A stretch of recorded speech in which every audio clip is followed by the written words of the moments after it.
Hey, what are you doing? I'm working on episode 2 of An Ultimate Day. What? Welcome to episode 2 of An Ultimate Day. In this episode, I get to hang out with someone that I've known of since I started playing Ultimate in 2008, 2009. He was born and raised in Florida, where he was also introduced to Ultimate in high school. He was on the drum line and found out that a group from the band actually played Ultimate on Thursday nights. After high school, he went to Florida State University, where he then played for Duff. And currently he's playing for an open team called Scuba Divers.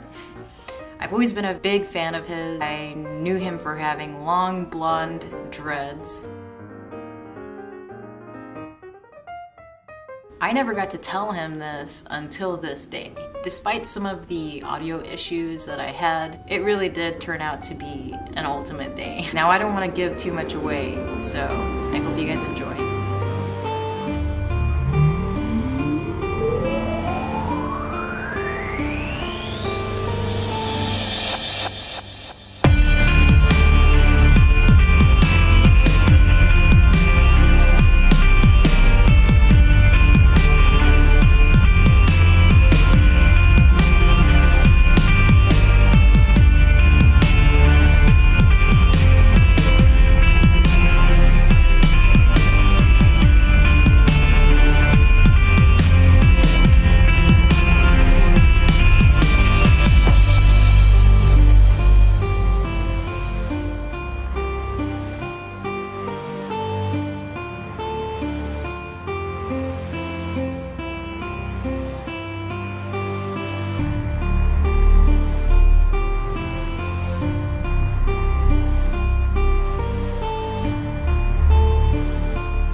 What do you think about that?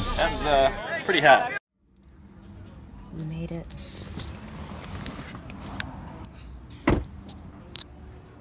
Ah!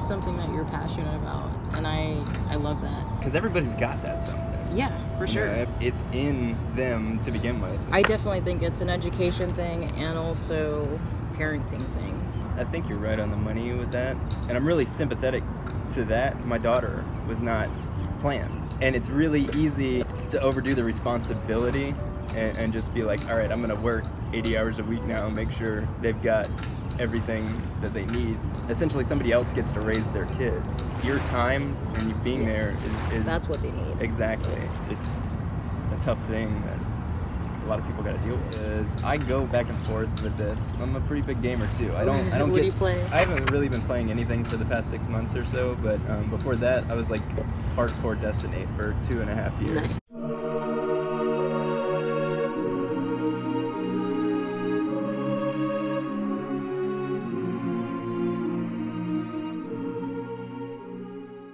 Like play Destiny all the time. How do you balance family and playing and then your job and all of that? I mean, probably not as well as I should. It's difficult for me to not spend too much time on one thing and then kind of move over and spend too much time on the next thing. It kind of comes back to routine. It's something I've been trying to get better about. And really getting down to being truthful with myself as to what's important. I'm very passionate about a lot of things. I've also got a little bit of ADD or ADHD. That's one of those juggling acts that I think that you can only get better at by remaining vigilant and being really truthful with yourself. If you're in tune with your body and yourself, then I think it makes it a little bit easier to just read those cues. And what you just said is huge. Yeah. People don't communicate with themselves a whole lot. I just started about 6 or 8 months ago meditating, and there is something that just can't be explained for what it does for you. It might sound silly to people. That's where you start the line of communication with self. A way to make an impact with people is to keep trying to convey your message, but just make sure you don't say it in the same way every time. Back to the everything is everything. That goes for teaching people, physical movements, teaching people how to live life, and teaching people how to deal with others. If you say the same thing 3 times and there's no change, like they're not understanding it the same way you are. Terrence was wondering, where do you see the cannons in 5 years? Personally, I'm very optimistic. I'd really like to see kind of the stigma of Florida Ultimate revised through the cannons. You look at the roster this year and think it might have been a little bit of a rebuilding year. There was the move from Jacksonville to Tampa, and here we are most games within 1 point of people who are top competitors. If you could see the team talking, getting pumped up, it's really inspiring. That's what makes Ultimate really amazing to me, is all the other stuff. Yeah. The games are awesome, the highlights are awesome, but there's no social group like Ultimate. The people are fantastic, and they do amazing things off of the field for each other. Yeah.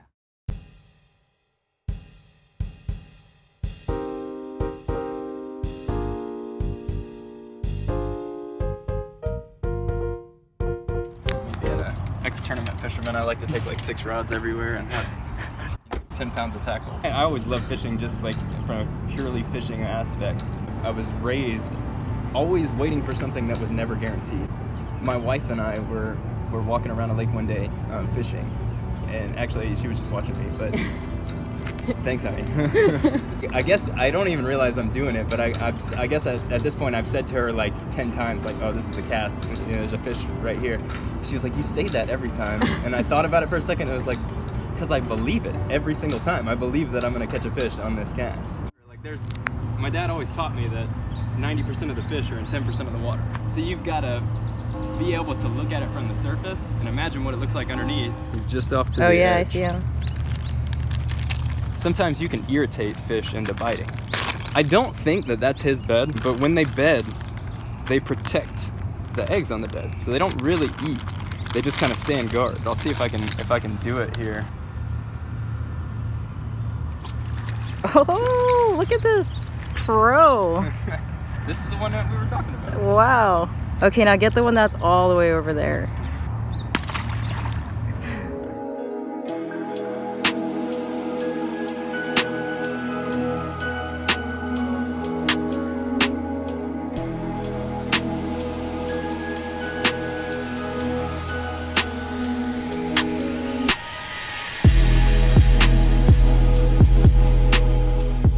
The craziest thing you've ever seen? I saw it was like a 16 Camaro that had been basically split all the way to the back of the passenger seat on the front side. He hit a tree going like 80 miles an hour. Unfortunately, the guy didn't make it. Drunk driver. So this is from Brian. You probably don't know any of these people. Me and Brian go way back. The meticulous nature of working as a mechanic, do you apply that to Ultimate, or is it a complete opposite outlet? They're both very closely related, especially diagnosing mechanical issues like drivability issues. Is everything happens for a reason. Yeah. That computer that runs the car, the biggest thing that it does is called the adaptive fuel strategy. Adaptive fuel strategy. Adaptive fuel strategy. If something is consistently happening that is a problem, there's probably an indicator of where we're messing up in the process. That's kind of similar to how I try to manipulate the game from off of the field. Like you said, everything is everything. I think another way of putting it is also believing in the law of vibration. Have you heard of that? Oh yeah, frequency. Oh gosh, we could have a whole different podcast here. I really try to put out what I want to receive. Always my best. Have you ever heard of stream of consciousness journaling? Like just writing without thinking? Right. Yeah. I started doing that a while ago, and I started writing, and it's like just this junk coming out of my head. You look back at it and you're like, a freaking 6th grader could have wrote that. And then as you empty yourself of all that stuff, the real things begin to come out of you. And going back to what you just said about free writing, there are no rules except that you have to write 3 pages. There's no filter. I really like that. You're not allowed to read back for at least 8 weeks. if you're struggling with something, then you can kind of spot it immediately. Yeah. Morning pages. I know I've talked to you about this, but Tim Ferriss is the one who got me onto that. It's really cool to see what kind of improvements you can make on your.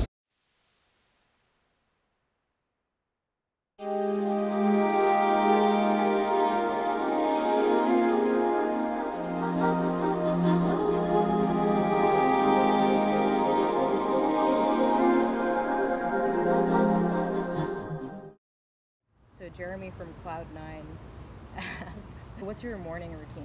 Whenever I first made it and was really into Tim Ferriss, I like to get up and immediately get into a cold shower, just to like kind of say F you to my body. I do that, and then I try to do 30 minutes of exercise, or like kind of an all-over balance stretching, mostly aimed at core.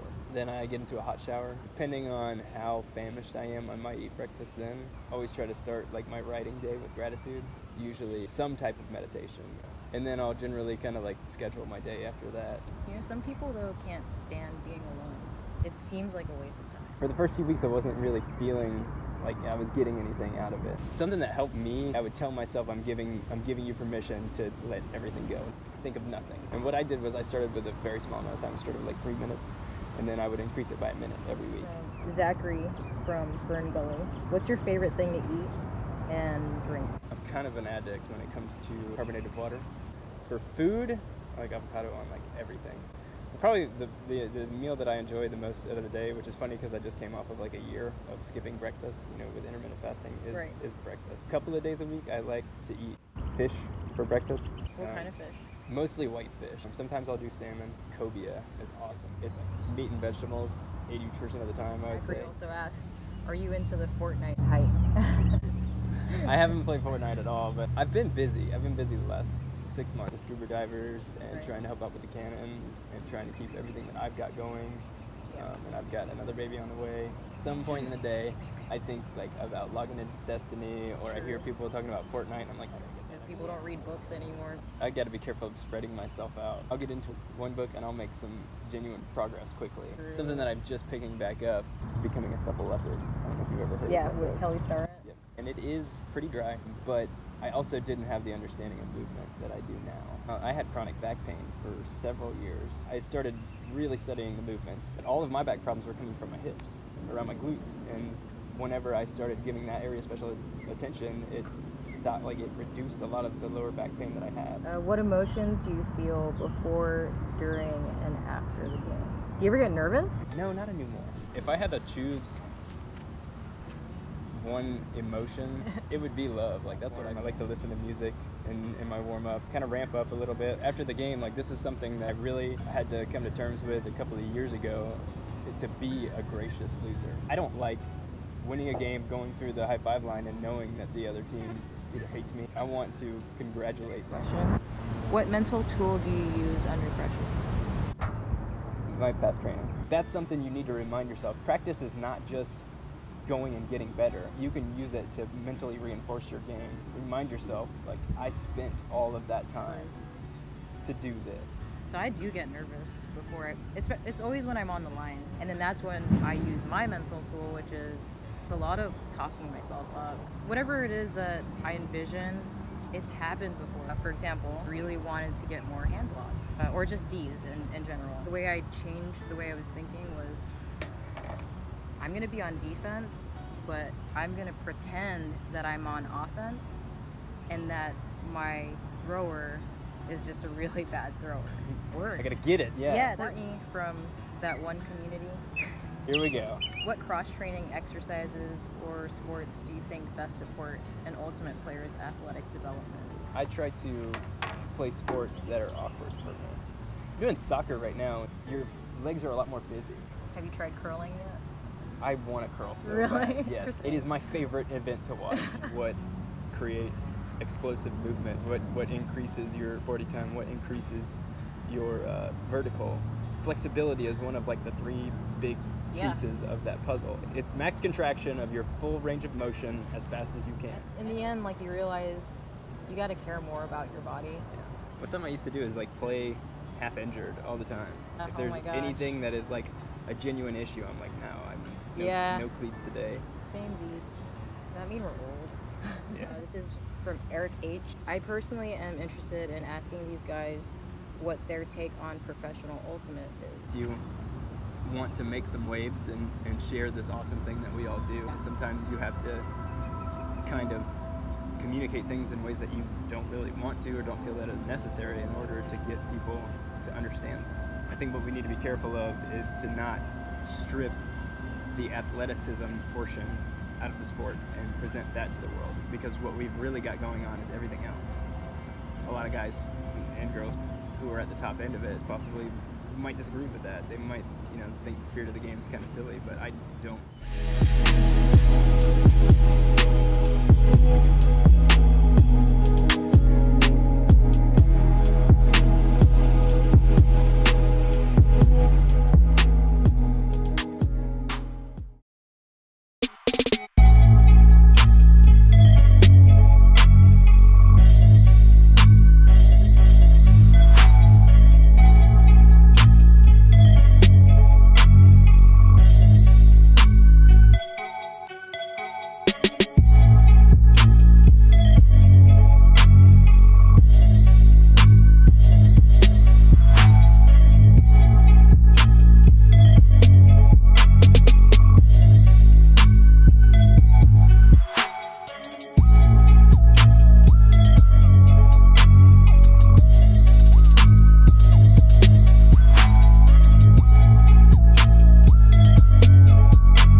Comment.